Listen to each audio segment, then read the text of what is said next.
What's going on, everybody? I know why you're here today. You're here for Nathan Payne's Wholesaling Storytime, Tales from the Trenches, where I talk about my experience from starting from $0 to doing a lot of deals, all right? Doing over $2 million in assignments, and I'm going to explain to you guys how I did it. But not just all the good, all the cheery stuff. I want to explain the good, the bad, everything about it, because a lot of what goes out on social media, in my opinion, is fake. And, people just want to share all the highlights. And what I'm trying to do for you guys is share the journey so you can see what I had to do, what I had to go through to get to this point, and what I had to learn. And hopefully you can learn from my experiences so you don't make the mistakes that I made, like what I'm going to tell you in the story today. How I hired a cold calling team of college buddies, of friends, and it did not go according to plan. I did not make the money and make the investment back that I wanted to. So I'm going to tell you today in today's episode how, when we started getting deals, how we ended up investing that money into a cold calling team that was comprised of college friends, right? And we ended up paying them more than you should for cold callers. But again, we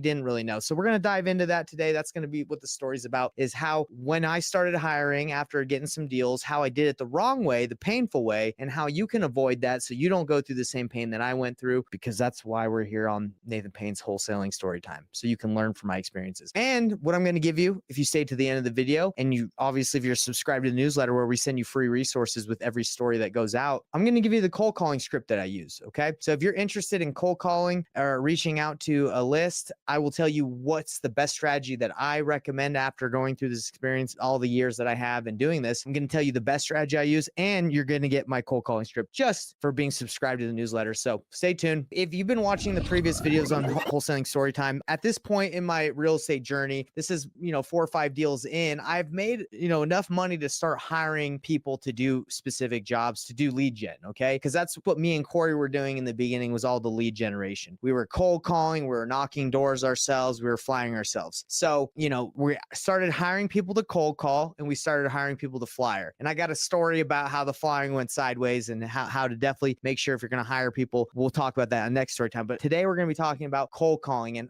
the best way to hire a team and how not to hire a team and what not to pay them, all that. So let's dive right in. So at this time, we've done a couple deals. We've set aside some money for cold calling, okay, for investing in lead gen. So at this point, me and Corey are like, man, who are we going to hire? We were faced with a couple different options. You can hire virtual assistants, and or you could just hire people locally. You can hire people in the United States. We didn't know about all the different companies that exist now, but we knew we could hire some VAs, and we knew some buddies that needed jobs. Okay. So I reached out to one of my college roommates, Steve, and I was like, hey man, would you be open to working with us and calling some leads? And, obviously you tee them up, you see if they're interested in selling. We got a list for you, got a Mojo dialer, you call them, and then we'll go on the appointments and close them. We'll give you, I think we said we might give them a percentage, and we'll pay them hourly for doing it. So Steve was down. And then Steve let me know about another homie we knew in college named Blake. He was Canadian. He needed a job. And we even put some ads out on like Facebook saying, hey, cold call, will pay you percentage. So we ended up paying Steve and Blake hourly for calling. And then we had some other people that would come into the office that we were working at, the broker's office, and they would call for a couple hours a day. And all we told them is just to call for 4 hours a day. That's it. They would come to the office, they get on the Mojo dialer, and I would be calling leads that were already in our system, and Corey would be calling leads that were already in our system, and they would be cold calling right next to us, just like cold calling so we could hear them. And we just did 4 hours a day for them. Okay. And obviously me and Corey were working the full time, but the cold callers were 4 hours a day. And what we decided to pay them 5 years ago was $15 an hour. Okay. Cause we're like, okay,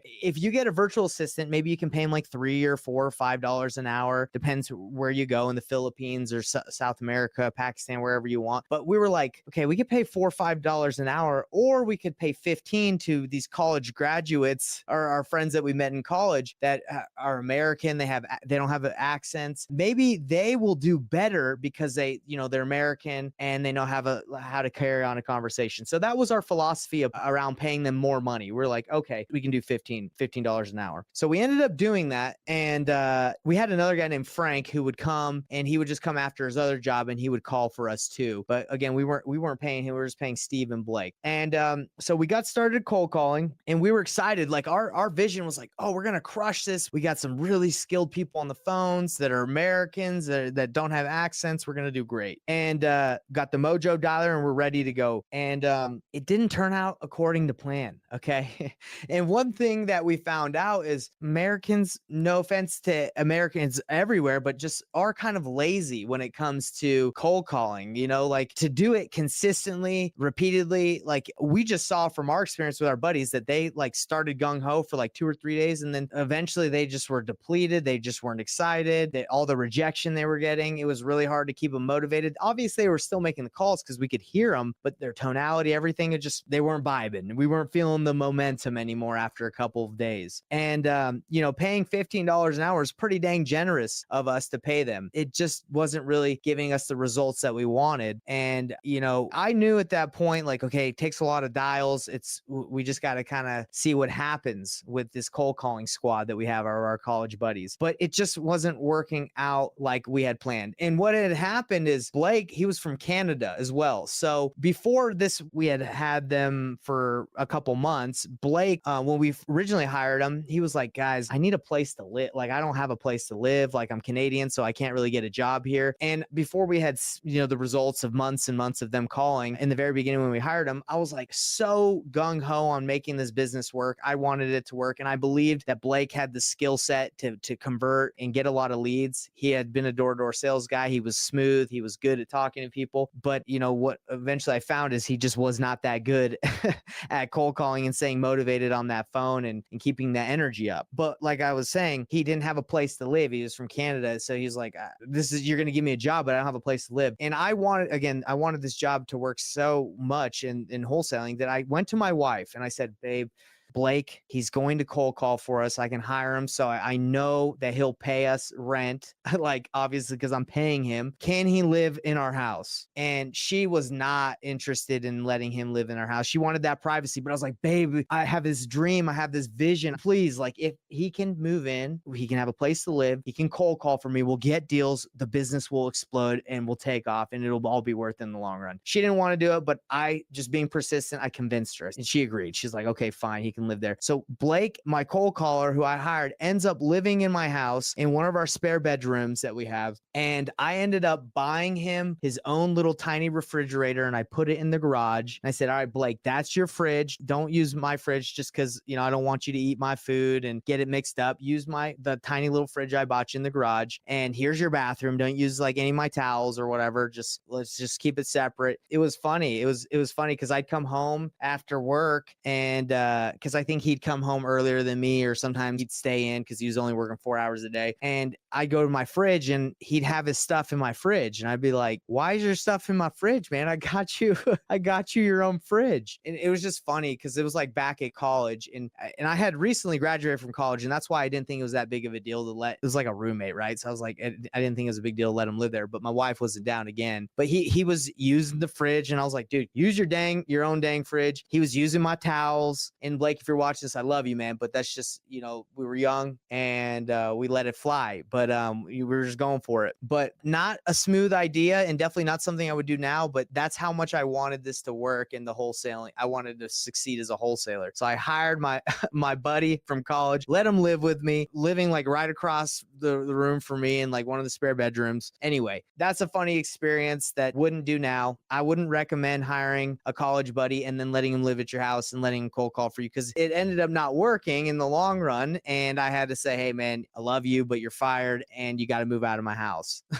So that ended up happening, which is kind of an interesting experience, but, not really worth having the not having privacy. And if you're thinking about it, it won't work out. Like if you hire a cold caller and you hope in the hopes that they'll make you rich, it's just not gonna happen. But believe you can believe. I'm not trying to shoot your dreams, but just from my experience, it's not gonna work. So after months of having Blake, Frank, Steve cold call, it wasn't looking good, guys. With the 4 hours every day, paying them $15 an hour, the money in the account was dwindling quick, and we weren't getting the results we wanted. And what I attributed to, what I learned from is like, first of all, we weren't good at targeting lists. Like we didn't know, we were just pretty much calling the phone book. We were calling expired listings, like all absentee owners over Utah. If I do it again, we would be way more targeted on probates. We'd list stack. We would go for specific areas where we had buyers. As a better negotiator now, I'd be able to pull out more deals, but just we weren't that good, and it was too expensive to pay for those leads and for them to call, and it just didn't work out. But yeah, things didn't work out with the cold calling squad, and it ended up coming up to Christmas time. Said, hey guys, let's take a break. Let's reanalyze what's going on, and it ended up being we just said, hey guys, it's not working out. We can't afford to continue to pay you. We're not getting the results we want. We did end up getting that one deal I told you about on the previous episode, Joe, where I had to go to court because we set up the paperwork on a contract for deed and he did not want to get out, and he ended up fighting it, and I had to take him to court to get him evicted. And anyway, that deal did come from the cold calling, but that definitely wasn't worth all the money that we were paying, because that one, obviously in the long run it worked out, but in the short term we weren't making enough money off of that. So let's reflect on this story, okay? Because it's not that intense or that long of a story. It's just I hired college buddies to cold call for me. 5 years ago I was paying $15 an hour, so just maybe that would be like 25 bucks an hour now. At the very beginning they were gung-ho, maybe 2 days in, and then after that their tonality, they just weren't really working that hard. They were pausing the dialer a lot on the Mojo dialer. I'd have to be like, hey guys, keep calling, and they just weren't very persistent on the phone. It just wasn't good. So I would not hire college friends to cold call for me at $15+ an hour. I would hire virtual assistants who, are managed by companies that are like, hey, you got to call, you got to hit these numbers, you got to hit these KPIs, and they just have a different mindset. They make good money where they're from, and they're excited to do it. So I would definitely hire Egyptians. I would hire Filipinos, people in South America. It's less expensive than it is here, and they just have a different mindset and they have a different mentality. They might have accents, but I think it's more important to get in front of more people when you're cold calling than like having like really skilled people, because more skilled people are going to be more expensive, and it just didn't work out that well for us when we did it. So that's the lesson I learned from that, is cold calling is a numbers game. You got to just hammer that, and you got to be way more targeted and go after better lists. And for us, we were new, so we were just dialing, like I said, the phone book. We were just trying to ask everyone if they wanted to sell. It wasn't a smooth process. We weren't that good at it. Again, be better at lists. It's volume. It's a volume game. Okay. You got to find the person that wants to sell. You can't convince everybody to take a low wholesale offer. Plus, all I knew at that time was wholesale, like making wholesale offers that were like low cash offers. Now I know how to do novations. I know how to do wholesale, subject to creative finance, all those. There's a bunch of different options. So listing it, if someone says, I don't want your low cash offer, we're like, that's fine. There's a couple different options. If you are selling, we can work with you. But anyway, that's a problem too that I learned from now, is like, if you only got one option, you're not going to be able to get a lot of opportunities. And this is another lesson, is even though we ended up paying our buddies a lot of money at that time and it not working out, we had to end up firing him. I had to kick Blake out of my house because I fired him and he needed to go live somewhere else. Every lesson that I learned helped me to further know how to hire people, how to handle situations, not to hire friends and let them move in. So these are lessons that I learned from this experience, and I want you to learn the same thing, so you don't have to hire people and let them live with you and have that kind of awkward conversation, or them using your fridge, or them drying themselves with your own towel and you're like, hey, use your own towel. You're gonna have you definitely don't have to go through that experience if you just learn from my experience. Okay, so as you get started as a brand new investor, as like I was in this story, when you do hire out leads, you have to be tactful about it. You can't just throw money at the wall and hope it sticks, or like throw money at leads and hope you get stuff. You have to be tactful about how you do it. Now, if I were to go back again, I would hire a skilled team that was managed by someone else. I wouldn't manage the cold calling team myself. I would pay someone to do it. Lead Mining Pros is good. Shout out to Nicholas Dick. He's good to work with if you're trying to do cold calling. I would target specific lists that are very targeted: probates, notice of default, pre-foreclosures. I would stack. I would go to specific areas where I have buyers, and I would call consistently and understand that it's a numbers game, and not so much like worried about that person being able to negotiate or being that that skilled on that initial call, because I just need to talk to someone that needs to sell, and then I'll be able to negotiate and take it from there. So take my advice. If it's helpful, I think it is. Don't blow your money like I did, okay? And learn from my lessons. So basically, if any of you are interested in getting the cold calling script that I use, I'm giving it away for free. All you have to do is go to painlessflipping.com. If you subscribe every week, we send you resources from the stories I'm telling and additional resources as well outside of the stories. I'm just giving away everything in my drive, and I'm making stories about it so it's entertaining. And instead of just giving it out, I'm tying it to stories that can help you guys learn as well. So far, we've given out the flyer template that I've used to flyer, my calculator, my planner, scripts, you name it. I'm just giving away so many resources that will save you guys thousands, because I spent thousands on them. But now I don't want you to spend thousands. I want to give them to you for free. And all you got to do is subscribe to the email, the weekly newsletter, and listen to the stories. Don't even listen to stories. You get the resources anyway. Anyway, hope this was helpful, everybody. I would love to hear your feedback about this story. If you've experienced any pain like I have of hiring friends,